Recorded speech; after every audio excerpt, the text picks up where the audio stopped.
क्या आपने कभी सुना है ऐसी लड़की की कहानी जो एक रेगिस्तान की रेत में अकेली छोड़ दी गई, फिर भी उसने पूरी एक साम्राज्य की सेना को घुटनों पर ला दिया? ये कहानी है साल 2025 की फिल्म डेजर्ट वॉरियर की। एक ऐसी कहानी जो 7वीं सदी के अरब की रेत में शुरू होती है, जहां हर तरफ कबीलों की लड़ाई चल रही थी, हर तरफ खून और धोखा था, और हर कोई सिर्फ अपनी ताकत बढ़ाने में लगा था। उस समय एक बहुत बड़ा और क्रूर बादशाह था जिसका नाम था किसरा। किसरा ससानी साम्राज्य का सम्राट था, और उसकी ताकत इतनी थी कि छोटे छोटे अरब कबीले उससे डरकर उसकी बात मानने पर मजबूर थे। किसरा को हर उस चीज की चाहत थी जो उसे और ताकतवर बना दे, और इस बार उसकी नजर एक राजकुमारी पर पड़ी जिसका नाम था हिंद। हिंद एक बहादुर और खूबसूरत राजकुमारी थी। वह राजा नुमान की बेटी थी जो एक छोटे कबीले का मुखिया था।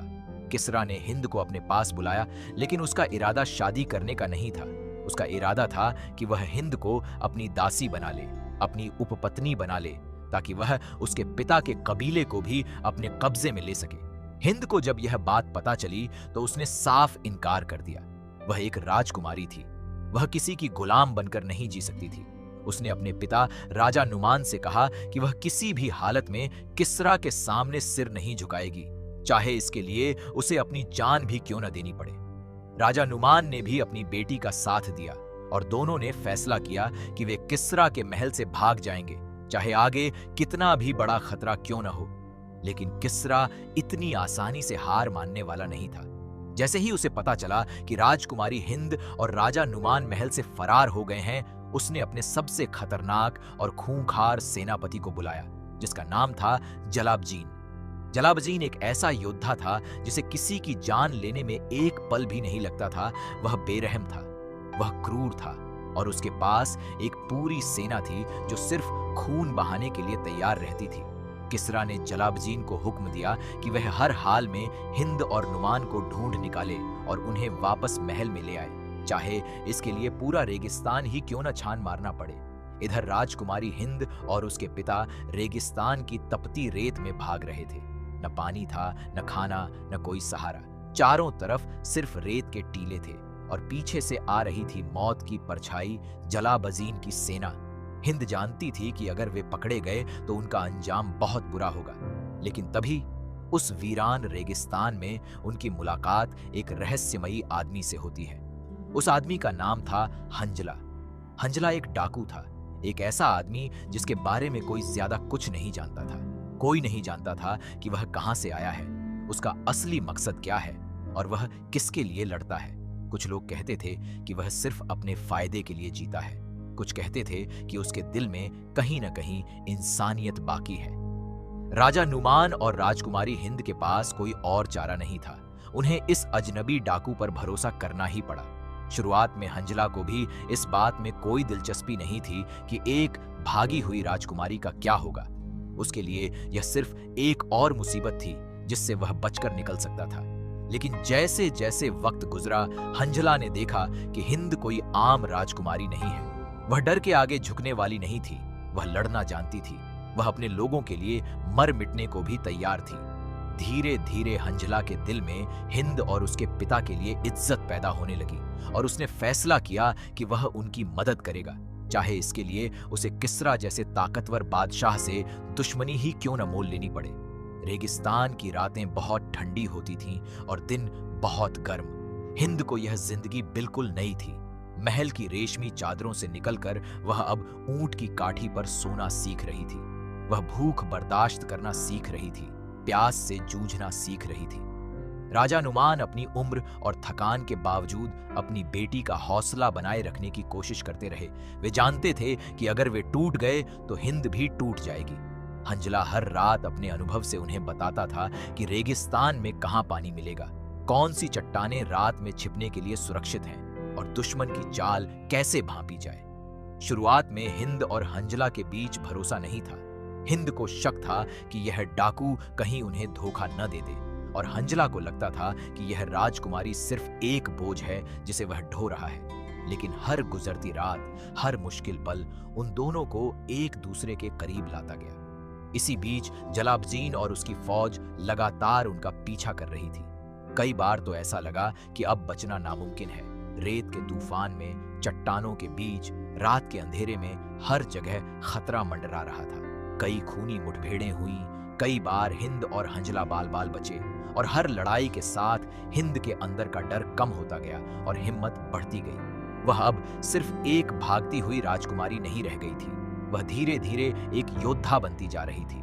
उसने तलवार चलानी सीखी, उसने रेगिस्तान में जीना सीखा, उसने यह भी सीखा कि असली ताकत सिर्फ हथियारों में नहीं बल्कि इरादों में होती है। लेकिन एक राजकुमारी और एक डाकू मिलकर पूरी ससानी सेना का मुकाबला नहीं कर सकते थे। हिंद को एहसास हुआ कि अगर उसे किस्रा को हराना है तो उसे अकेले नहीं बल्कि सारे अरब कबीलों को एक साथ लाना होगा। लेकिन यह इतना आसान नहीं था।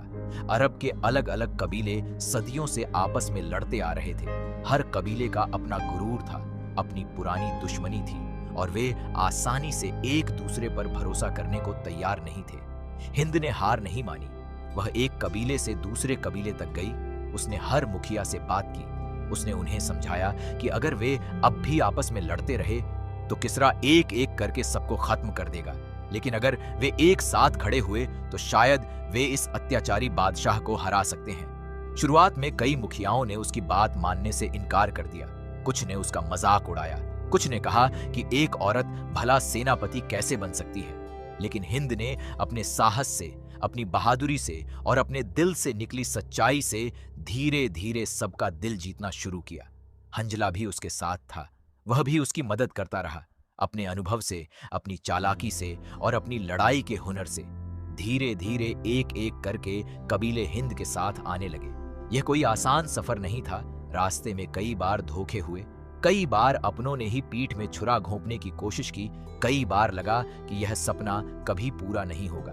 एक बार तो ऐसा भी हुआ कि एक कबीले के मुखिया ने ऊपर से हिंद का साथ देने का नाटक किया, लेकिन पीछे से किस्रा को उनकी हर हरकत की खबर भेजता रहा। और जब यह राज खुला तो हिंद को समझ आया कि यह जंग सिर्फ मैदान में नहीं बल्कि दिलों और दिमागों में भी लड़ी जा रही है। फिर भी हिंद ने उम्मीद नहीं छोड़ी। वह हर बार गिरकर फिर उठी। हर धोखे के बाद उसने और मजबूती से अपने लोगों को जोड़ा, और धीरे धीरे उसकी सच्चाई और उसका जज्बा उन सबको दिखने लगा जो अब तक शक की नजर से उसे देखते थे। लेकिन हिंद का इरादा पत्थर की तरह मजबूत था। इधर किस्रा को जब पता चला कि एक भागी हुई राजकुमारी अब उसके खिलाफ पूरे अरब को एकजुट कर रही है तो उसे गुस्सा तो आया, लेकिन साथ ही उसे यह भी लगा कि यह सब बेकार है। आखिर कुछ रेगिस्तानी कबीले उसकी विशाल और ताकतवर सेना का क्या मुकाबला करेंगे। उसने जलाबजीन को हुक्म दिया कि वह अपनी पूरी फौज लेकर निकल पड़े और इस विद्रोह को हमेशा के लिए कुचल दे। जलाबजीन अपने हजारों सैनिकों के साथ, अपने घोड़ों और हथियारों के साथ अरब की धरती की तरफ बढ़ चला। दूसरी तरफ हिंद, हंजला और अरब के तमाम कबीले अपनी पूरी ताकत के साथ उनके सामने डटने के लिए तैयार हो रहे थे। यह लड़ाई सिर्फ दो फौजों की लड़ाई नहीं थी। यह लड़ाई थी आजादी और गुलामी के बीच। यह लड़ाई थी इज्जत और जुल्म के बीच। यह लड़ाई थी उस रेगिस्तान की मिट्टी में हमेशा के लिए दर्ज हो जाने वाली थी। जंग से पहले की रात हिंद अपने तंबू में अकेली बैठी थी। उसे अपनी माँ याद आ रही थी, अपना बचपन याद आ रहा था। वह सोच रही थी कि कल का दिन उसकी जिंदगी का सबसे बड़ा दिन होगा। या तो वह अपने लोगों को आजादी दिला पाएगी या फिर हमेशा के लिए इतिहास के पन्नों से मिट जाएगी। राजा नुमान ने उस रात अपनी बेटी से कहा कि चाहे कल कुछ भी हो, उन्हें अपनी बेटी पर हमेशा गर्व रहेगा। हंजला भी उस रात हिंद के पास आया और पहली बार उसने खुलकर कहा कि उसने अपनी पूरी जिंदगी में किसी पर इतना भरोसा नहीं किया जितना अब हिंद पर करता है। सुबह होते ही सब अपने अपने हथियार उठाकर मैदान की तरफ चल पड़े। आखिरकार वह दिन आ ही गया जिस दिन का सबको डर भी था और इंतजार भी। जी कहार के मैदान में दोनों सेनाएं आमने सामने खड़ी हो गईं। एक तरफ था किस्रा का विशाल, अनुशासित और खूंखार सैन्य बल जिसके पास बेहतरीन हथियार थे, तजुर्बेकार सिपाही थे और जलाबजीन जैसा बेरहम सेनापति था। दूसरी तरफ था अरब के अलग अलग कबीलों का एक छोटा सा जत्था जिनके पास न इतने हथियार थे न इतनी ताकत, लेकिन उनके पास थी हिंद जैसी लीडर जिसने उन्हें एक कर दिया था और उनके दिलों में थी आजादी की आग। जब जंग शुरू हुई तो शुरुआत में लगा कि यह लड़ाई बहुत जल्दी खत्म हो जाएगी, क्योंकि किसरा की सेना की ताकत बहुत ज्यादा थी। तलवारें टकराईं, तीर चले, घोड़े दौड़े, चारों तरफ धूल और खून का मंजर था। हिंद खुद अपने हाथ में तलवार लेकर सबसे आगे लड़ रही थी। वह किसी सामान्य योद्धा से कम नहीं थी। उसने अपने साहस से अपने साथियों में भी जोश भर दिया। हंजला भी उसके साथ कंधे से कंधा मिलाकर लड़ रहा था। अपनी चालाकी और अपने अनुभव से वह दुश्मन की चालों को नाकाम करता रहा। जलाबजीन ने अपनी पूरी ताकत झोंक दी। उसने सोचा था कि यह लड़ाई चुटकियों में जीत लेगा, लेकिन उसे यह अंदाजा नहीं था कि जो लोग अपनी आजादी और अपने घर के लिए लड़ रहे हैं, वे किसी भी हथियार से ज्यादा ताकतवर होते हैं। जैसे जैसे लड़ाई आगे बढ़ी, अरब के योद्धाओं ने अपनी एकता की ताकत दिखानी शुरू कर दी।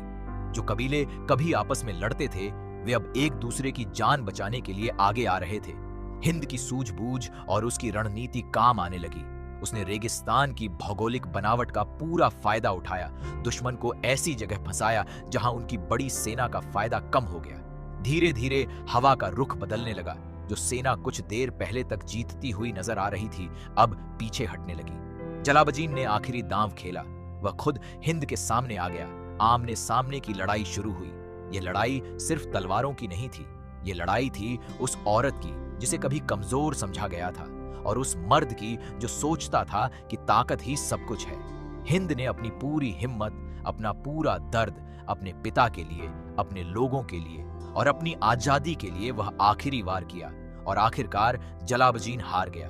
जैसे ही उनका सबसे खतरनाक सेनापति हारा, किसरा की बाकी बची सेना का हौसला टूट गया और धीरे धीरे मैदान अरब के योद्धाओं के हाथ में आ गया। यह जीत सिर्फ एक जंग की जीत नहीं थी। यह जीत थी उस सोच की कि चाहे कितनी भी बड़ी ताकत सामने क्यों न हो, अगर दिल में सच्चाई हो और लोग एक साथ खड़े हों, तो हर मुश्किल को हराया जा सकता है। जी कहार की इस जंग ने पूरे अरब प्रायद्वीप का इतिहास बदल दिया। यह वह पल था जब अरब के कबीलों ने पहली बार यह महसूस किया कि उनमें ताकतवर से ताकतवर साम्राज्य को हराने की ताकत है। बस उन्हें एक होना है। राजकुमारी हिंद, जो कभी एक बेबस लड़की थी जो सिर्फ अपनी जान बचाकर भाग रही थी, अब एक योद्धा रानी बन चुकी थी, जिसका नाम इतिहास में हमेशा के लिए दर्ज हो गया। हंजला, वह रहस्यमयी डाकू जिसने कभी किसी की परवाह नहीं की थी, अब हिंद और उसके लोगों का सबसे भरोसेमंद साथी बन चुका था, और इस पूरी लड़ाई में उसने भी अपनी एक अलग पहचान बना ली। किसरा, जो कभी खुद को सबसे ताकतवर समझता था, उसे यह एहसास हो गया कि रेगिस्तान की रेत में बसे लोग जब एक हो जाएं, तो उन्हें हराना नामुमकिन है। ये कहानी बताती है कि असली ताकत हथियारों में नहीं, बल्कि हौसले में होती है।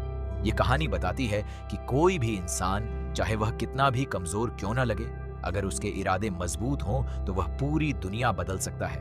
और यही है डेजर्ट वॉरियर की वह कहानी, रेत, खून, हिम्मत और आजादी की कहानी, जो आज भी याद की जाती है।